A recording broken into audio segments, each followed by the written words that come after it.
Selamat pagi, selamat datang di kuliah kimia anorganik. Jadi hari ini kita mulai dengan kuliah pertama kimia anorganik. Kuliah ini akan dikelola dengan dua cara, ada video yang bisa Anda lihat lewat akun YouTube. Kemudian pengelolaan pembelajarannya akan dilakukan secara e-learning lewat website UNP. Dan khusus untuk kimia anorganik, pengelolaan kuliahnya akan ada dua orang dosen, yaitu melalui Bu Eka Yusmanita dan lewat Bu Puspa. Dan saya hanya akan menjelaskan lewat video. Nah, dalam pengelolaan perkuliahan itu nanti video diupload, kemudian Anda lihat penjelasan materi pelajaran lewat video.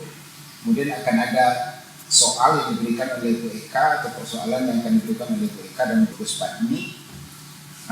Jika ada pertanyaan terhadap materi maupun pertanyaan terhadap soal itu akan dikomunikasikan lewat Bu Eka.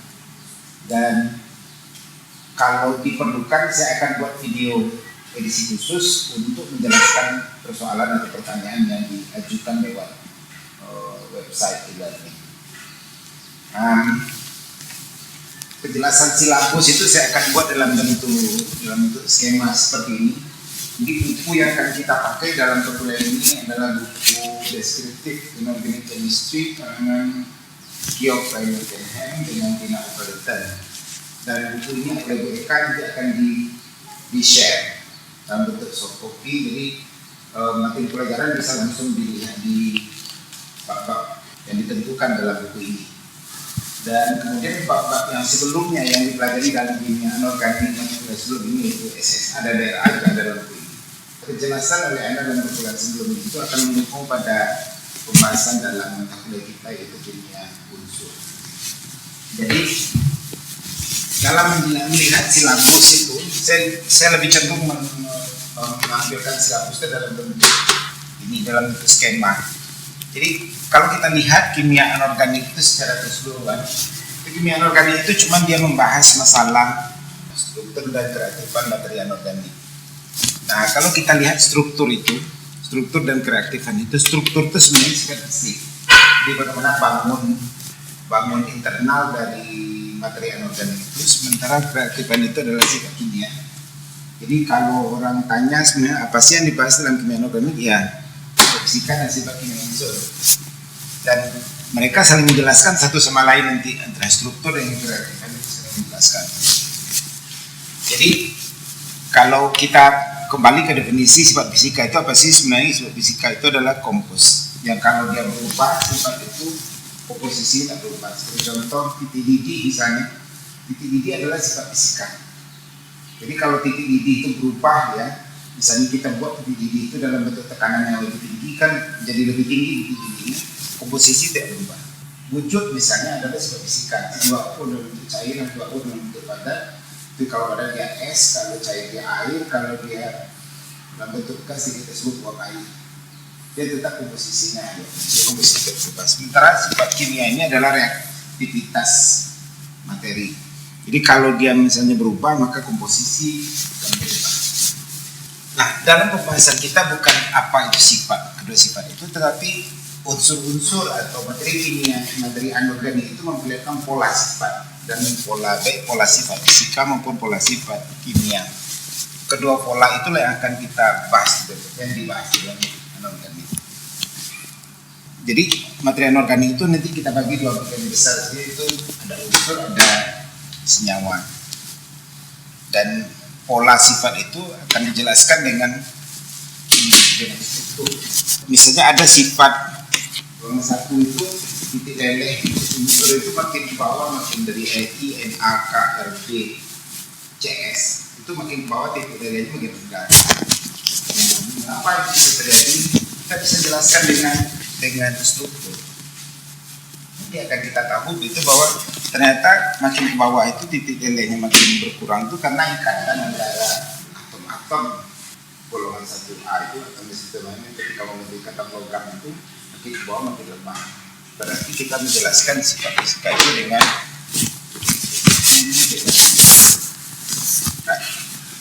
dan kemudian unsur-unsur pola yang berterpola tadi itu orang sudah ringkas di dalam satu tabel namanya tabel Peirde. Tabel priode itu sudah biasa Anda lihat sejak dari SMA saya kira. Jadi kalau orang tanya apa sih tabel priode?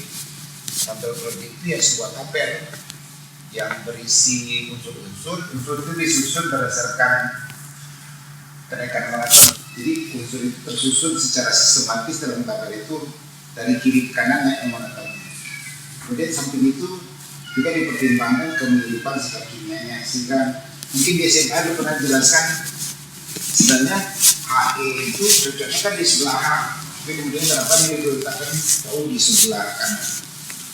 Biasanya adalah bahwa itu mirip sifat kimianya itu, maka akan ditendang ke kanan. Nah, kemudian bagaimana unsur-unsur ini disusun berdasarkan dua kriteria ini, monoton dan sifat kimia itu? Artinya kita harus mempelajari bagaimana orang menyusun tabel periode, atau bagaimana orang menyusun dalam tabel periode.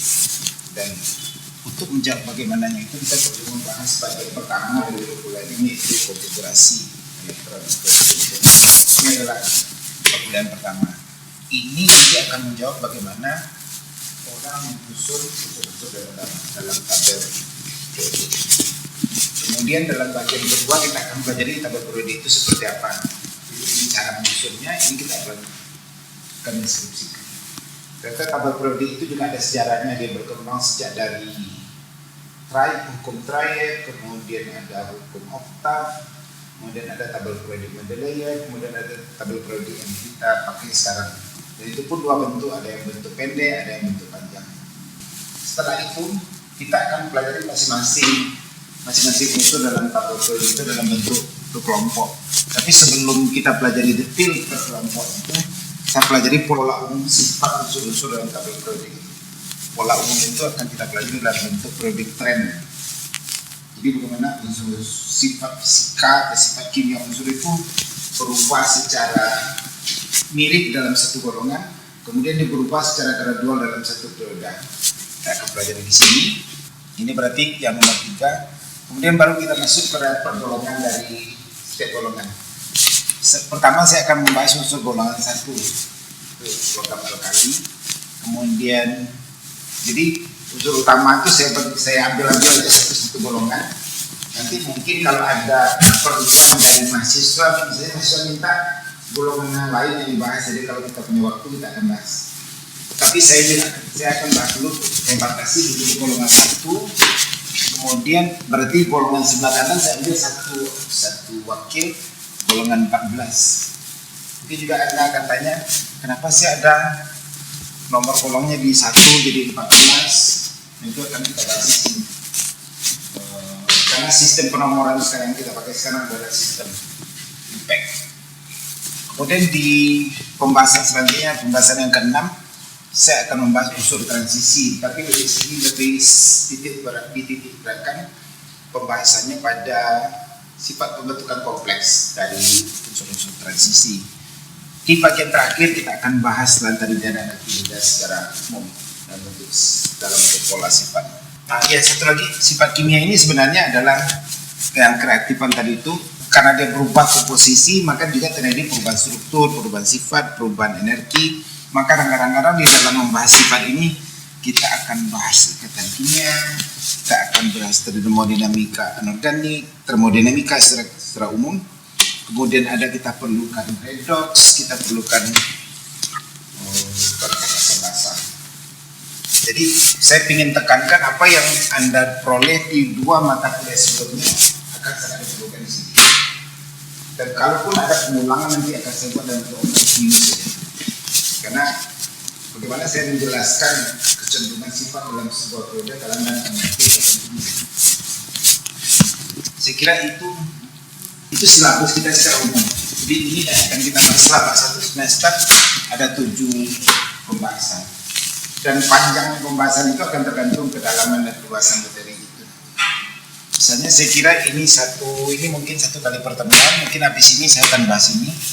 Tabel periode juga kayaknya 1. Nah, sifat umumnya agak lama nih karena dia dibahas secara keseluruhan. Mungkin bisa perlu 4 kali pertemuan. Saya akan usahakan ini selesai dalam 14 kali pertemuan.